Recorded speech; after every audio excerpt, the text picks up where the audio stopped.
Hello guys, welcome to this channel. Last video में हमने challenge 2 का सोल्यूशन डिस्कस करा था।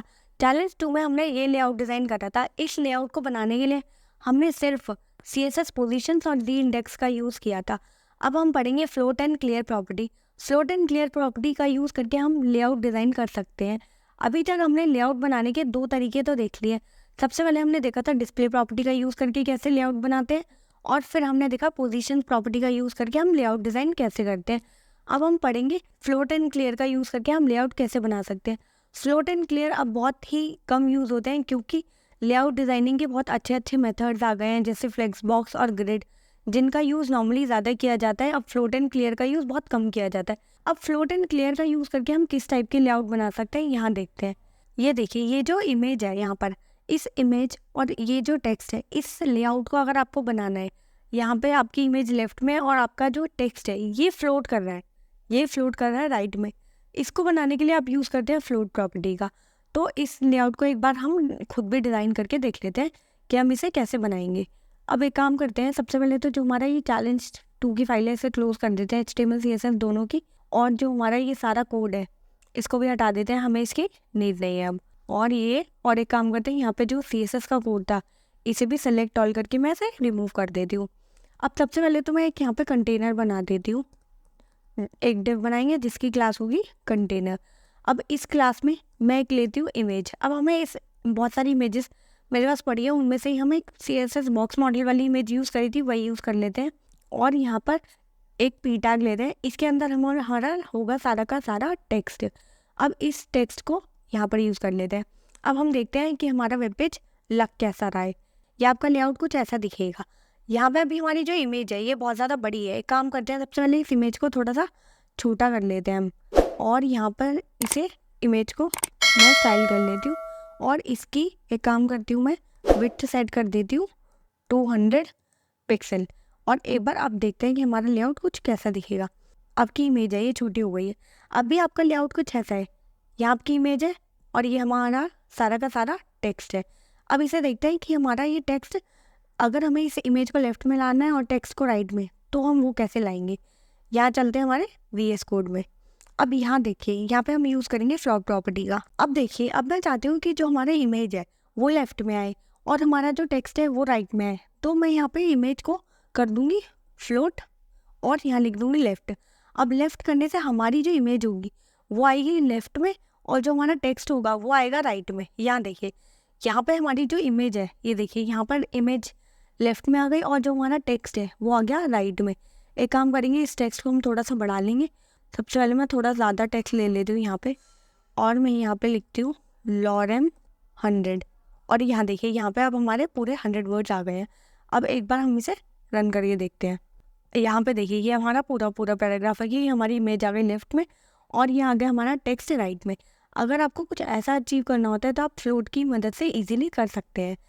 अब यहाँ पर देखिए, अगर मैं चाहती हूँ जो हमारी इमेज है वो राइट में आए और हमारा जो टेक्स्ट है वो लेफ्ट में आए, तो मैं यहाँ इस इमेज में लिख सकती हूँ फ्लोट राइट। राइट करने से क्या होगा, राइट करने से जो हमारी इमेज है वो राइट में जानी चाहिए। ये देखिए, आपकी इमेज राइट में चली गई और आपका टेक्स्ट जो है वो आ गया लेफ्ट में। आप फ्लोट की मदद से कुछ ऐसे लेआउट डिज़ाइन कर सकते हैं।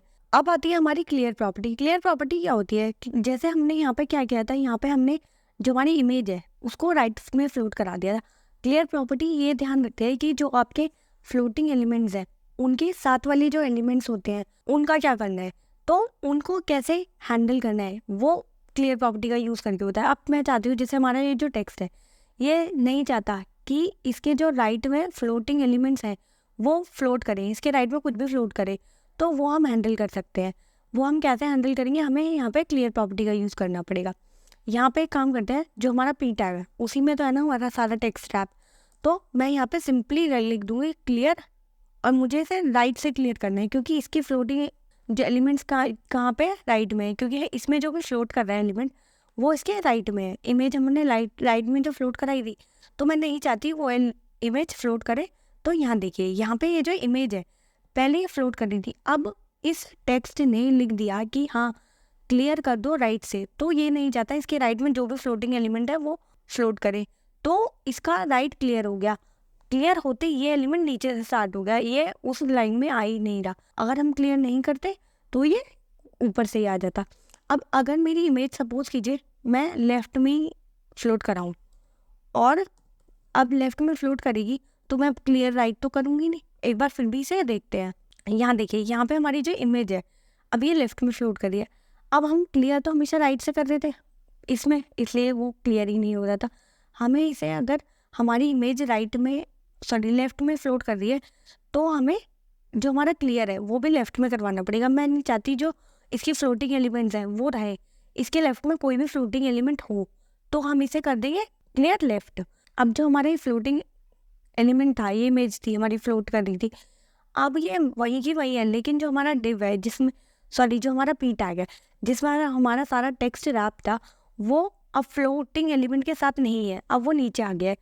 तो जो आपका फ्लोट होता है, फ्लोट डिसाइड करता है, आपका फ्लोट स्पेसिफाई करता है कि आपका एलिमेंट कहीं भी फ्लोट कर जाए, या तो लेफ्ट में या राइट में। आप नन भी कर सकते हैं, तो वो लेफ्ट और राइट में फ्लोट नहीं करेगा। लेकिन क्लियर यूज़ करते हैं आप फ्लोटिंग एलिमेंट के साथ जो एलिमेंट्स होते हैं उन पे क्लियर अप्लाई होता है, जैसे हमने यहाँ टेक्स्ट में अप्लाई करा था।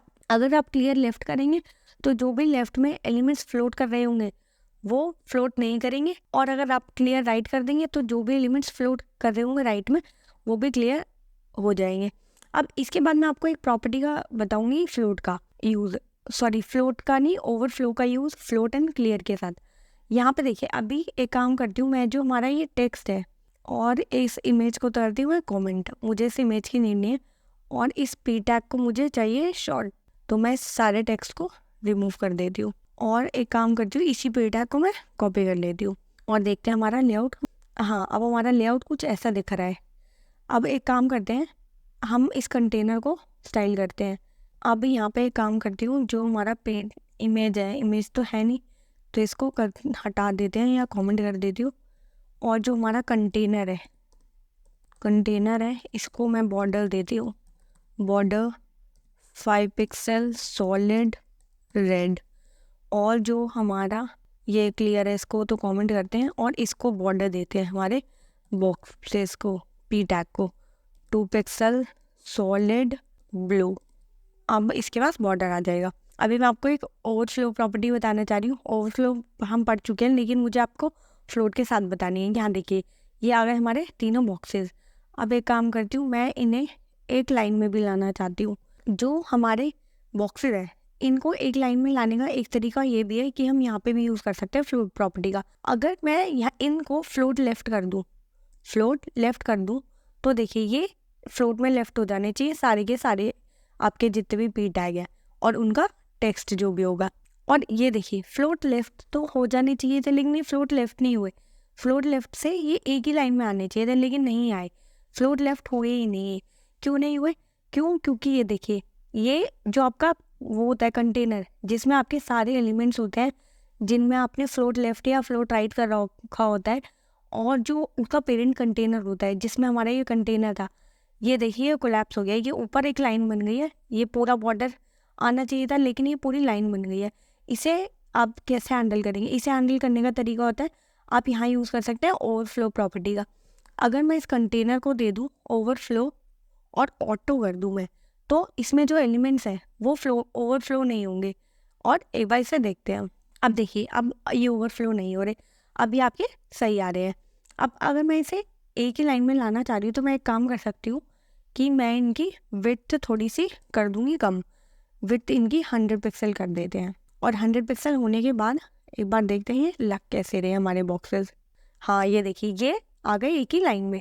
आपका ना तो ओवरफ्लो हो रहा है, क्योंकि आपने ओवरफ्लो कंटेनर जो था, जब भी ध्यान रखिएगा, जब भी आपके बहुत सारे एलिमेंट्स होते हैं और आप उनको सबको फ्लोट कर देते हैं लेफ्ट में या राइट में, तो जो आपका पेरेंट कंटेनर होता है वो कोलैप्स हो जाता है। आपको इसको कोलैप्स नहीं होने देना, आप ओवरफ्लो ऑटो कर सकते हैं, उससे आपके ये कंटेनर्स ओवरफ्लो नहीं होंगे। आपके ये जो टेक्स्ट है, जो भी एलिमेंट्स है वो ओवरफ्लो नहीं होंगे वहाँ पे।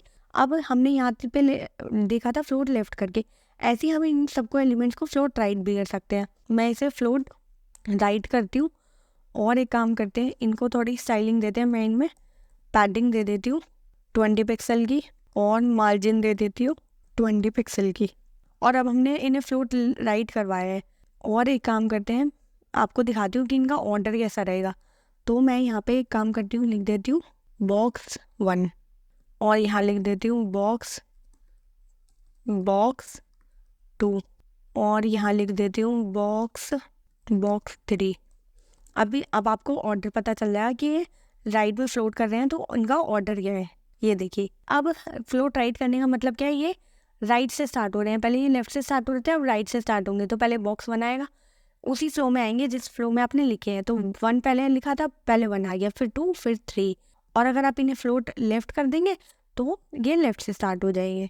एक काम करते हैं, यहाँ पे इन्हें एक बार फ्लोट लेफ्ट करके भी देख लेते हैं। और लेफ्ट करने से इनका ये फिर से लेफ्ट में स्टार्ट होंगे 1 2 3 करके। और ये देखिए ये लेफ्ट में स्टार्ट होगा 1 2 3, ये आ गया आपके बॉक्सेस। तो ये यूज़ होता है आपका फ्लोट और क्लियर प्रॉपर्टी का। फ्लोट एंड क्लियर प्रॉपर्टी आप लेआउट डिज़ाइनिंग के लिए यूज़ करते हैं, लेकिन इनका बहुत कम यूज़ होता है अब, क्योंकि आपके पास बहुत अच्छे ऑप्शंस आ चुके हैं जैसे कि फ्लेक्स बॉक्स और ग्रिड। लेकिन आपको फ्लोट और क्लियर की अच्छी नॉलेज होनी चाहिए, आपको पता होना चाहिए कि आप फ्लोट एंड क्लियर का कैसे यूज़ कर सकते हैं। अगर कोई बिल्ट इन ऑलरेडी वेबसाइट हो, वैसे तो सारी वेबसाइट्स फ्लेक्स बॉक्स और ग्रिड का यूज़ करके ही बनती हैं, लेकिन अगर कोई ऐसी वेबसाइट है जिसमें फ्लोट एंड क्लियर, कोई पुरानी वेबसाइट जिसमें यूज़ कर रखा है, तो आपको यूज़ करना आना चाहिए फ्लोट एंड क्लियर। ये सारे आपके लेआउट्स यही तरीके होते हैं कि आप अलग अलग तरीक़ों से कैसे अपने लेआउट्स बना सकते हैं। आई होप आपको फ्लोट एंड क्लियर अच्छे से क्लियर हो गया होगा। और ओवरफ्लो का यूज़ करके भी मैंने आपको बता दिया यहाँ पे फ्लोट एंड क्लियर के साथ साथ। वैसे मैंने आपको ओवरफ्लो प्रॉपर्टी पहले ही बता दी थी। आई होप आपको अच्छे से समझ आया हो। गाइज, अगर आपको ये वीडियो पसंद आई हो तो लाइक एंड शेयर कर देना, and also do subscribe to this channel. मिलते हैं नेक्स्ट वीडियो में। Thank you for watching this video. Bye.